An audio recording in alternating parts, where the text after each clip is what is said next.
Hi, hey guys, this is going to be Deuteronomy chapter 6, and like this is the stuff I used to do, like with the Ten Commandments, and you use numerology on it, and you can come up with a couple things. But one thing, the point of this is to help you better understand what the law is about, so you know what I mean, for the people that's trying to push it on someone. But the first five commandments, you guys are spiritual, and the second five are carnal, of flesh, okay? So that's one way to understand those. Remember, he said all 10 hang on to, but the one is to love your neighbor as you would love yourself, or how you would want to be treated, the golden rule. Love God with all your heart, body, soul, spirit, mind, everything all together, and love your neighbor as yourself. The 5, 5, 10. And I used to play, and there you can come up with all different kinds of number combinations and stuff. Okay, and just like 16's love, and you can get them different things and break it down.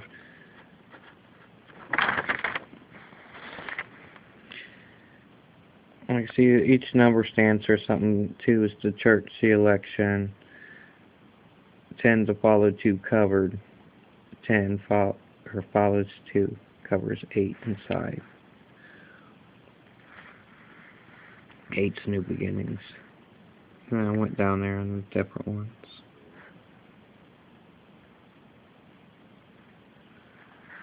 That's something, I play a lot because I've been through there, and it's good to read and do different things, so you're not always doing the same thing. It says, now these are the commandments and statutes and judgments which the Lord your God commanded to teach you, that you might do them in the land which you go to possess it, that thou mightest fear the Lord thy God, to keep all the statutes and commandments which I command thee, thou and thy son and thy son's son, all the days of thy life, and in thy days may be prolonged. See, he wants to extend your life with blessings, and that doesn't mean just as an age, but in your status, your well-being, your enjoyment, all those beautiful things. Verse 3, hear therefore, O Israel, and observe to do it. You set forth to. The law is God's face, and we're not perfect, so we have that forgiveness, but the law is still there to look at. And that ye may increase mightily, as the Lord God of your fathers has promised thee, in the land that floureth with milk and honey. And just like our land, you guys, it overproduces, and they've been paying for all these years to destroy crops, to drive prices down. Like, they'll pay people not to grow stuff and let the field go empty. There's all kinds of stuff that goes on. And yet we got starving people and all that. I mean, it's just mess on top of mess. For hear, O Israel, the Lord our God is one Lord. And thou shalt love the Lord thy God with all thy heart, and with all thy soul, and with all thy might. And that we read that in Matthew 22:37 and Luke 10:27. And these words which I command thee this day shall be in thine heart. Psalms 119:11, 7. And thou shalt teach them diligently unto the children, and shalt talk of them when they sittest in thine house, when thou walkest by the way, and when thou liest down, and when thou risest up. And that means to teach them in these ways, in all ways, down, up, how to walk, so they can learn, so they can have the blessings that you get. This is what it's pointing to teach them blessings. It's not to crack a law. It's because the next couple chapters after this, you guys, it's the blessings. Chapter 7 is the blessings of obedience, and chapter 8 is the blessings of obedience. And thou shalt bind them for a sign upon the hand. And that sign is a reminder. That means in your work, you guys, that's what you do with your hand. So in everything you do, that you set out to do, you set out to do with God, and you'll get there with blessings. And thou shalt be as frontlets between thine eyes. And that is, your forehead, to seal that up in your mind. You take that information, and then you read it in, and then you seal it up, so you always will know it. And back on verse 6, you guys, also, if we take, like here, or verse 4, it says, Hear, O Israel, the Lord our God is one Lord. If you take the acrostics of God up here and of one right there, okay, the first word last and the last word is ed. It's a majestics letter in front of and then back. That's what they call this acrostics. Okay, and then in verse 6 it says all these words. That's Deuteronomy. Okay, and then we go back here. Now 9, and thou shalt write them upon the post of the house and on the gates. And the gates is judgment, to keep, to go about how you look at things, how God tells us forgiveness and all that stuff. So that handles the gate part. And what's the post? What keeps the gate up? So the supports, so the beams, the people that hold the gate would be the ones running the house, making the decisions. You could think of it that way. And it shall be when the Lord thy God shall have brought thee into the land which we swear unto the fathers, to Abraham, to Isaac, and Jacob. And that's Abraham, father of many nations, Isaac's laughter, and Jacob is the heel grabber. To give thee great and goodly cities, that which thou buildest not. See that God's going to build it up for him. The house is full of all good things which thou findest not, and wells digged, and thou diggest not, vineyards, olive trees, which thou plantest not, when thou shalt have eaten and be full. And also, see, the giants, they had been taking care of it, and they needed a lot because they consumed a lot more. And once again, they took this land over and ran people out of it. They took it by force and pillaged this place, okay, because this was the promised land, and the giants run these people out. So here, they've dug all the wells, everything's done in these cities, and now Israel is moving into this promised land, and God's cleared it out. Verse 12, Then beware lest thou forget the Lord, which brought thee forth out of the land of Egypt, from the house of bondage. And see, he's saying, don't forget me, because everything's done. And you know how you get good stuff and you forget God a little bit. But when times get rough, that's when you look at him. This is what he's saying. Don't forget, I already did everything for you here. I made it easy for you. I could have took you off somewhere where you had to start and do everything yourself. You shall not go after other gods,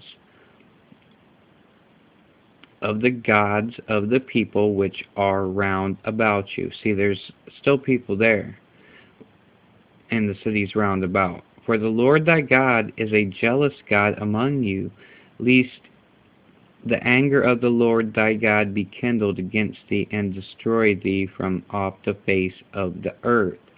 And this is if they go back to the spiritual whoredom and the pervertedness and all that stuff.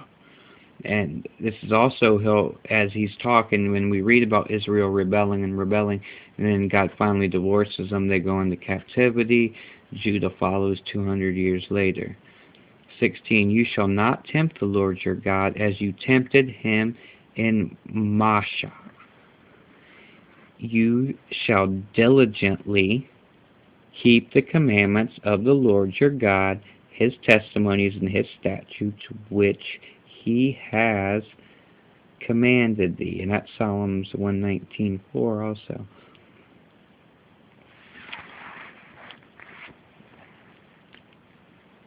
And when you shall not tempt the Lord your God, that's Matthew 4:7, okay?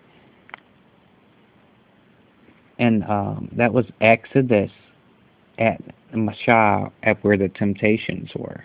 in verse 16, you guys. Okay, 17. You shall diligently keep the commandments of the Lord your God, and his testimonies and his statutes which he has commanded thee. And thou shalt do that which is right and good in the sight of the Lord, that it may be well with thee, and that thou mayest go in and possess the good land which the Lord sware unto thy fathers, to cast out thine enemies from before thee, as the Lord God has spoken. And that's Numbers 33, 52, and 53.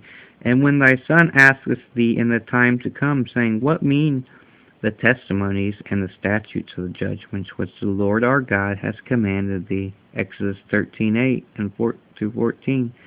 Then thou shalt say unto thy son, We the Pharaoh's bondmen in Egypt, and the Lord brought us out of Egypt with a mighty hand, and the Lord showed signs and wonders, great and sore, upon the Egypt and Pharaoh, and upon all his household before our eyes. And he brought us from thence, and he might bring us in to give us the land which we swear unto our fathers, that he promised. And the Lord commanded us to do these statutes, to fear, and that's to revere, to love, and to fear, which is respect in that definition. But you also fear knowing that God can make your soul perish, you know what I mean? It says, fear not the, we read about later on, fear not the flesh man that can cause your flesh to perish, but fear him who caused your flesh to perish, and also your soul. So, to fear the Lord our God, for our God always, that he might preserve us alive, as it is in that day. And it shall be our righteousness, if we observe to do all these commandments before the Lord our God, as he commanded us. So the more that you stay in it, you know what I mean, the longer you go on a blessing, you know what I mean, it's God's overflow. So he's giving you that overproduction. The longer you're in God, you're sitting there loving him, the more blessings you're going to get. You know, you're just going to stack, basically. That's common sense there. But, you know, that's a pretty easy thing. You know, we got forgiveness of our sins. God's not asking us to be perfect. Here he's showing us how to get some blessings. Like the next chapter, it goes on, you guys. You read about, here we'll go here a little bit. When the Lord thy God, this is chapter 7, shall bring thee into the land whither thou goest to possess it, and hast cast out many nations before thee, the Hittites, the Girgashites, the Amorites, and the Canaanites, and the Perizzites, and the Hivites, and the Jebusites. And the Jebusites was Jerusalem and Jebus.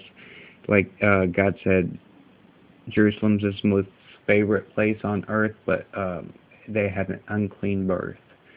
It was founded by the Jebusites. 7 nations greater and mightier than thou. And this was the giants here, you guys.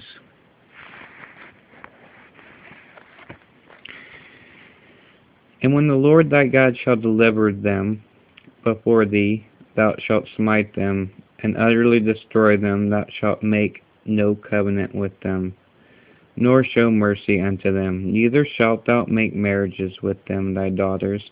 Thou shalt not give into his son, nor his daughter shalt thou take into thy son. For they will turn away thy son from following me, that they may serve other gods. So will the anger of the Lord be kindled against you, and destroy thee suddenly. But this shall ye deal with them. You shall destroy their altars, and break down their images, and cut down their groves. That groves there is phallus, that's penis worship, and that different things. Tamizer.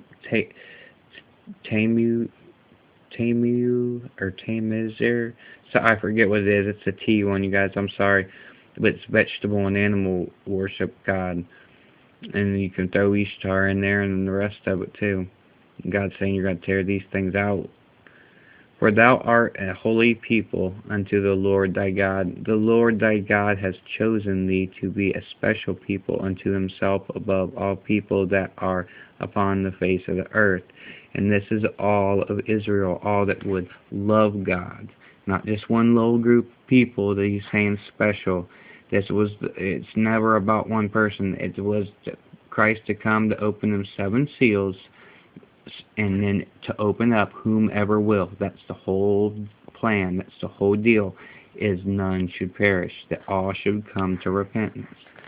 For verse 7, the Lord did not set his love upon you, nor choose you, because you were more in number than any people, for you were the fewest of all people. See, he just needed to get it started, to open this up for whomever will. But because the Lord loved you, and because he would keep the oath which he had sworn unto your fathers, remember the promise of the covenant, and that promise is Christ to come, but also this promised land. But salvation, you guys, just like end times, what is the promised land? Gathering back to Christ. Has the Lord brought you out of the mighty hand and redeemed you? See, Christ is our Redeemer. Out of the house of the bondman, free from sin, you guys, no chains on us. From the hand of Pharaoh, the king of Egypt. See, they were knee-high in mud and stomping straw in there, making bricks for Pharaoh.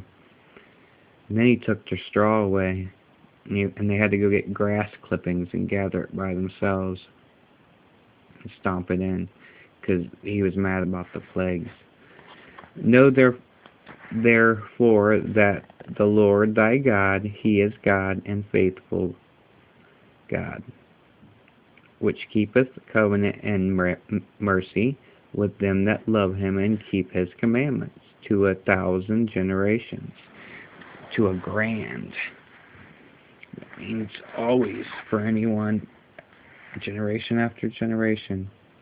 And repayeth them that hate him to their face, to destroy them. He will not be slack to him that hateth him. He will repay him to his face. I mean, in 2 Peter 3:10 there. But basically, you're just beating yourself up when you go against God. It's not really God doing it. You have no canopy protection over your head. You're just taking rock and blow to blow out there, because it's only you. Thou shalt therefore keep the commandments and the statutes and the judgments which I command thee this day to do them. Wherefore it shall come to pass, if you hearken to these judgments and keep and do them, that the Lord thy God shall keep unto the covenant and the mercy which he swore unto thy fathers. And he will love thee and bless thee in the multitude and multiply thee. He will also bless the fruit of thy womb. That's anything you birth. It's talking about offspring, but it's also talking about anything. You got to symbolize here with these words too, guys. And the fruit of the land. See, the land, the wherever you're dwelling, whatever it is, whatever you're producing, the fruit. Thy corn and thy wine, the oil, the increase of the kine, and the flocks of the sheep of the land, which he sware unto the fathers to give thee. And the sheep could be this should be the church, and all the increase in the word, and the sheep, the people, the flocks, coming together. Thou shalt be blessed above all people. And just like when he was coming out of Egypt, he said, even the people with you, you take them in as they're yours, and they follow by Israel. See, they became Israel. Thou shalt be blessed above all people. Thou shalt not be male or female barren among you, or among your cattle. See, everything would produce. And the Lord will take away from thee all sickness, and will put none of the evil diseases of Egypt which thou knowest upon thee, but will lay them upon all them that hate me. See, and it's just like you guys, you can. If you stay in vibration and everything, you will get sick and those different things, and that stuff doesn't affect you. But if you're in God's grace, and He said, "I'll never leave you nor forsake you." You know what I mean? There's people out there that hate Him. That's what He's talking about. That really can't even go to you because someone else is doing, against God, and they hate Him. So these curses aren't even going to be able to go near you. They're going to go over to the haters, the people that hate God.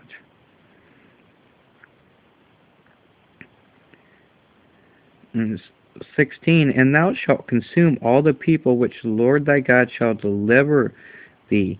Thine eye shall have no pity upon them, neither shalt thou serve their gods, for that will be a snare unto thee. So see, there's still some people in these surrounding cities left. You see what I mean? It was just immediate genetic offspring, the killers and the pillagers of the giants that were took out, the influx of the angelics underneath Satan were took out here. But the Jacob, or the Esau bloodline, so to speak, or out of the garden, I mean, this influx here is from the fallen angels, is what I'm saying. The intermixture, the ones that were under Satan there, and the ones left was Satan's seed from Cain. 17, if thou shalt say in thine heart, these nations are more than I, how can I dispose of them? The greater is what it is. Thou shalt not be afraid of them, but will remember what the Lord thy God did unto Pharaoh, unto Egypt. God's got great power. He'll always be there with you. And remember what He did to people that hated Him, that tempted Him, that put oppression upon His children that loved Him. 19, the great temptations which thine eyes saw, and the signs and wonders, and the mighty hand, and the stretched out arm, whereby the Lord thy God brought thee out, so shall the Lord thy God do unto all the people of whom thou art afraid. Moreover, the Lord thy God will send the hornet among them, unto they that are left, and hide themselves from thee, be destroyed. Thou shalt not be affrighted at them, for the Lord thy God is among you, a mighty God and terrible. And this terrible here is awesome. And the Lord thy God will put out those nations before thee by little and little. Thou mayest not consume them at once, lest the beasts of the field increase upon thee, and that be to destroy. But the Lord thy God shall deliver them unto thee, and shall destroy them with a mighty destruction, until they be destroyed. And He shall deliver thy kings into thy hand, and thou shalt destroy thy name from under heaven. There shall no man be able to stand before thee until thou hast destroyed them. And graven images of their gods shall be burned. The fire thou shalt not desire, the silver, that redemption of the false gods, or the purity, the false gold of the gods that is on them, nor take it unto thee, lest thou be snared therein. Because there's so much gold and silver in there, and they take it, and they'll have all these idols of precious metals. For it is an abomination to the Lord thy God, because it's carved, it's an idol. Neither shalt thou bring an abomination into thine house, lest thou be cursed. Thing like it, but thou shalt utterly detest it, and thou shalt utterly adore it, for it is a cursed thing. It means you'll look, if you brought it into your house and set it up, and you had to say, "Oh, this is neat," and you look at it, and it's basically towards the money sense, and you get one, and I mean, these was giants, and there's a lot of metals, and it was different back then, but it was every one of their gods was tied to some sort of sex thing in one way or the other. No gods before him. That was the first commandment. But that was it for that one, you guys, for chapter 8 and then chapter 7 there. chapter 8, it goes in. It's like all the commandments which the God commanded you this day shall you observe to do them, and you may live and multiply and go in and possess the land which the Lord swore unto your fathers. You shall remember all the way which the Lord thy God led thee these 40 years in the wilderness to humble thee, and to prove thee to know what was in thine heart, whether thou wouldst keep his commandments or no. And he humbled thee, and suffered thee to hunger, and fed thee with manna. And what's that? Angel's food, which thou knowest not, neither did thy fathers know, that he might make thee know that man does not live by bread only, but by every word that proceedeth out of the mouth of the Lord does man live. And that's Matthew 4:4. The raiment waxed not old upon thee, neither did thy foot swell these 40 years. Nehemiah 9:21 there. Thou shalt also consider in thine heart that as a man chasteneth his son, so the Lord thy God chasteneth thee. Therefore thou shalt keep the commandments of the Lord thy God, to walk in his ways and to fear him. For the Lord thy God bringeth thee into a good land, a land of brooks, of water, of fountains, and depths and springs of the valleys and hills, a land of wheat and barley and vines and fig trees and pomegranates, a land of olive oil and honey, a land wherein thou shalt eat bread without scarceness, thou shalt not lack anything in it, a land whose stones are iron, and out of those hills thou makest dig brass. When thou hast eaten and art full, then thou shalt bless the Lord thy God for the good land which he has given thee. Beware that thou forget not the Lord thy God in keeping his commandments and judgments and statutes which I command you this day, lest when you hast eaten and art full, and has built goodly houses and dwelt therein, and when the herds and thy flocks multiply, and the silver gold is multiplied, and all that thou hast multiplied, then thine heart be lifted up, and thou forget the Lord thy God, which brought thee forth from out of the land of Egypt, the house of bondage, which led thee through the great and terrible wilderness, wherein thou fiery serpents and scorpions, and drought, where thou was no water, who brought thee forth water out of the rock, and flint, who fed thee in the wilderness with manna, which thy fathers knew not, that they might humble thee, and they might prove thee to do good at thy later end. And thou shalt say in thine heart, my power and mine hand has gotten me this wealth. But thou shalt remember the Lord thy God, for it is he that giveth the power and great wealth, and he may establish the covenant which he sware unto thy fathers, as it is this day. You guys, Revelation tells us the ark is back in heaven, and what's in the ark? A piece of the manna, Aaron's rod that budded, all that stuff's in the ark, and God said when he returns, he's bringing it back. You can't take the Old Testament and take it out, but there's many places, you guys, and then you go to the New Testament scriptures, and there's Jesus and the 12 and everyone quoting it. Alright, I'm on this one here, you guys. Love ya. Bye.